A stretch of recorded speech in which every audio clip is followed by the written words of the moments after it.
Welcome back. My name is Jasmine. And I'm Dave. And this is Engineered by God, where we navigate life from a Christian perspective. And today we have more of a fun video for you guys.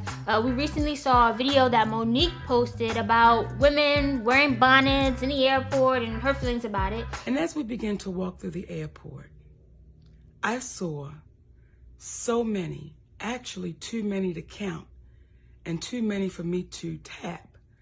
But I saw so many of our young sisters in head bonnets, scarves, slippers, pajamas, blankets wrapped around them, and this is how they're showing up to the airport. And I've been seeing it, not just at the airport, I've been seeing it at the store, at the mall. I've been seeing sisters showing up with these bonnets and headscarves and their slippers. And the question that I'm having to you, my sweet babies, when did we lose pride in representing ourselves? When did we step away of let me make sure I'm presentable when I leave my home?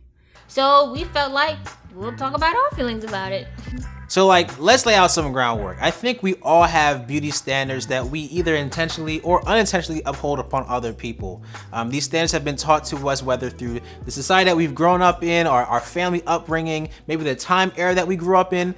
And all of these standards really play an impact on how we see the world. Like, for example, if I say let's go to church, some people are gonna put on a suit, some people are gonna put on some khakis, some might put on some jeans. And I think that all three of those people are going to assume that they're dressed properly for the occasion based off of, their life experiences.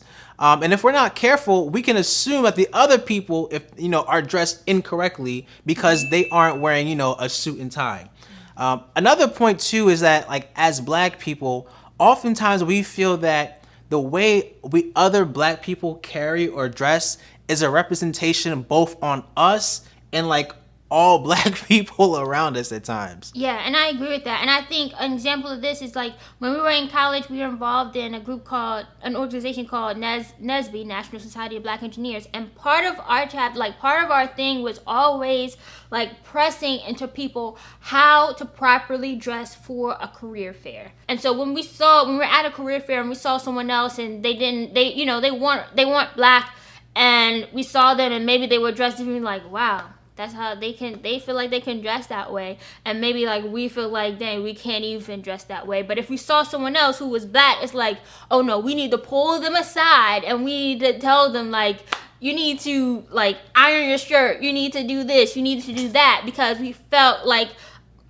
responsibility for them and they were representing all of us, right? And we're not saying this is right or wrong, but we're just saying this is the reality of the life that we live in, right? Mm-hmm. I think we all have had this experience where if you're in a company and there's not a lot of Black people in it and it's a new hire, you feel a little nervousness because you want that person to succeed. Because for some reason, and it's not fair that we have to go through this, but the whole responsibility of Blackness rests on your shoulders, right? Right. And so if they're dropping the ball, it's man, it looks bad on all Black people. And this might not be happening in the minds of upper management and whatnot, but we feel like it is, and sometimes perception is reality. Yeah. Right? Yeah. And so the third thing we want to say before we really get into what we really feel about this is that we can all have different opinions about, certain beauty standards, and that doesn't necessarily mean that it's an attack on you personally if we have different, opinions on standards of beauty, because these standards are subjective, obviously. There's not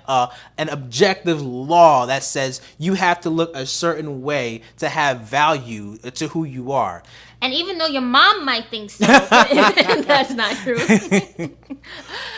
So really, if you've been here in this video this far, then you really should subscribe. You really should like this video if you like what we're saying. And we hope you guys continue to watch, because now we really want to talk to you about how we really feel when it comes down to it. So we'll link the video down below. Mm-hmm. But you want to start? Yeah, I'll start. I think my initial reaction, right? I think there's two worlds that we live in. There's this abstract world that we talk about in theory, and then there's real life.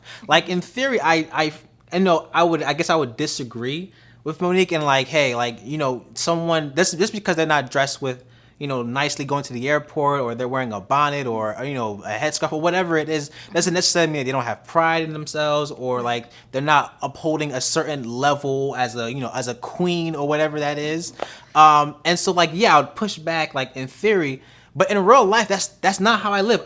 And the way I live completely agrees with what Monique was saying. Like my kids, like I'm gonna have a certain standard for how they should look before they leave the house. Like my son, I'm not gonna be like, yeah, you can just dress however you want, and people should just accept you in whatever situation you're in. Like, no, even though we will say that people should accept you no matter what, but I think it's still like, but you need to look a right, like way when you leave this house. Right, if he's going to a job interview, or if he's going to whatever he's going to, like I'm gonna have a certain set of expectations for him, that even though like, yeah, your value isn't tied into the clothing that you're wearing, I'm still not gonna be like, yeah, you can wear whatever you want. I'm like, you bet, tuck your shirt in, pull your pants, or whatever the thing is. I'm gonna correct them to what I think is right.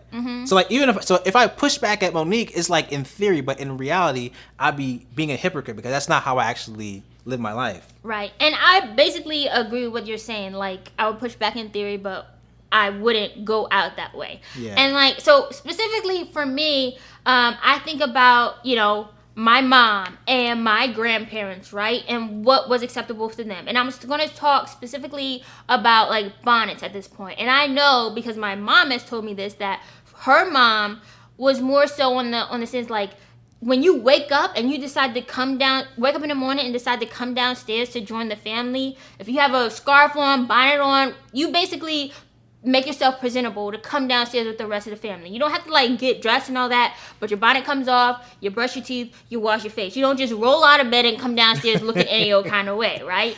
And then my mom, she she's not that extreme, but like if I go outside, if I go somewhere like I'm about to go to Dunkin' Donuts and I got a bonnet, or I'm about to go to the corner store, wherever, and I got a bonnet on my head or a scarf, she's gonna be like, take that off. Like, what are you talking about? You're not going anywhere with me looking like that. You could go by yourself, but you will not be with me with that on your head, right? And so I think like now, I'm not as extreme as them in terms of, I understand like your hair is protected. You're not ready to be ready for the day, so you don't want to go outside and take all that stuff off, right? But I feel like, and I understand that, but for me, I feel like there are so many ways or so many things now that we have that can make, that can allow you to still be comfortable, and still be presentable. For example, just in the instance with the bonnets, slap caps. And if you don't know what that is, it's a satin line cap. There's a brand, slap, whatever. But those are pretty much like a scarf, but it's a little bit more presentable. And I wear those all the time because my hair is not always done, or it's in a preparation to be done later on. And I'm not going to just take it out just because I'm going outside, right? So I just wear that. When I go to the airport, I don't get dressed in jeans and stuff to go to the airport because I want to sleep.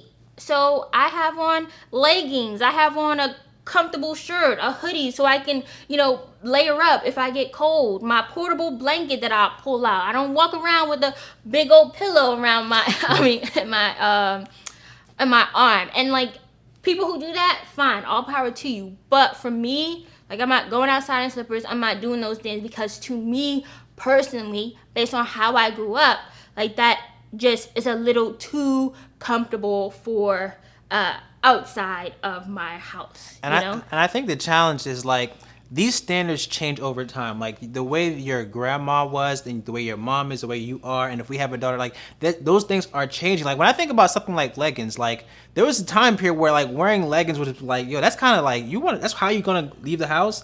And now like there's like they're like it's a part, athleisure. Right? They're a part of like a fashion, right? Mm-hmm. And dressing comfortably.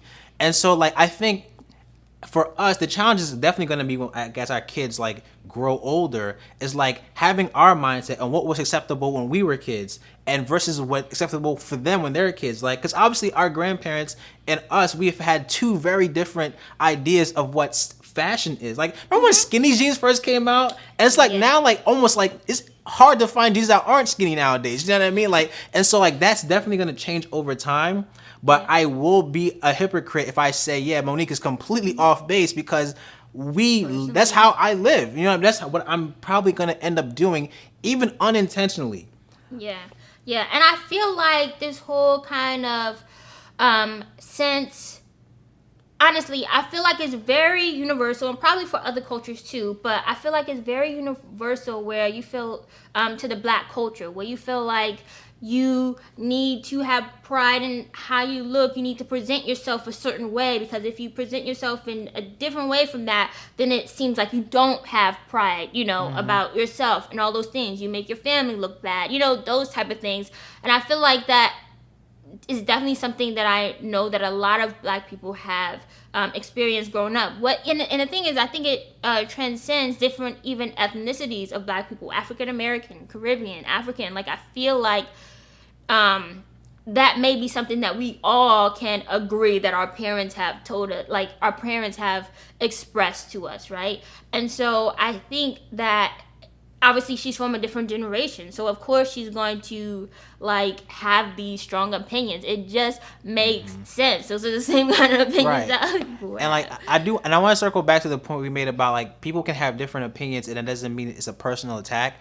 I think oftentimes it's important to have these conversations, trying to figure out, obviously we can't have a conversation with her directly, but understanding why someone might think that it's a source of pride when you dress in a certain way, and if you feel like it's not, then having that conversation to understand why they think they do, because you might think, wow, that's actually a great point, I've never considered that, and I actually agree with you. Yeah. Or you can be like, actually no, I disagree, and here's why. But you'll have you'll gain a greater understanding as to why you feel the certain way that you do about how you dress. But yeah, I think that it's important for us to understand that it's okay to have different opinions. And it's not saying that you as an individual are bad or less than because I feel like you aren't dressing to my beauty standards. I just feel like I have these standards and they can be helpful for you. And then we have that conversation and figure out what's actually best. So now my question is getting on to the later half of her video, where she was saying, basically kind of saying because she feels how she feels like it's her duty to tap someone on the shoulder when she feels like they're not, representing themselves with pride, even though they might have it, right? And she's like, other people who feel this way need to do that too. So now she's calling people to action. So how do you feel about that? I don't know. I don't know if I feel that comfortable to go to someone else and say, hey, your standard of beauty is not up to mine, right? I guess that's basically what you're saying. I don't feel comfortable to do that. I feel comfortable with my family, right? And my tight group. If I feel like, hey, I want to challenge you in a certain way to go to a level that I perceive as a higher level, then I'll do that. But someone who's I don't know, I that can be really damaging. You know what I mean? I feel like I don't understand or know how that could be done in a way to really have a productive conversation and really understand where the person is coming from. I feel like the outcome of that is more so going to be offense, and it's more so going to be just hurt someone's feelings, right? Because real quick, I feel like especially these tougher conversations, the most important part is that there's a foundation of a relationship there, where the person understands that you're coming from a good place. We care about each other, we want the best for each other. But when you come to a stranger, they might just think that, hey, you're putting them down, or you're judging them, right? And typically that is not met with a good response, and now we're not having a productive conversation. We're just arguing at this point, and I don't think that's really helpful. You know what I mean? Yeah. So, I mean, that's what we have to say. We don't have anything else to say on that topic, but we really are interested to know, have you seen the video, and what are your, ideas about it? Again, we'll have the video linked in the description, so if you haven't seen it, go see it and let us know what you think, because I'm curious. And we assume that if you're watching this video, that there might be some new people who have never seen us before. And so if you want to learn a little bit more about us, how about you check some of these videos down here where we tackle some other things that we've gone through in our lives, or we've seen other people going through. Yeah. But outside of that, thank you for watching. We hope you like, subscribe, and stick around for more videos. But that's it for us. See ya.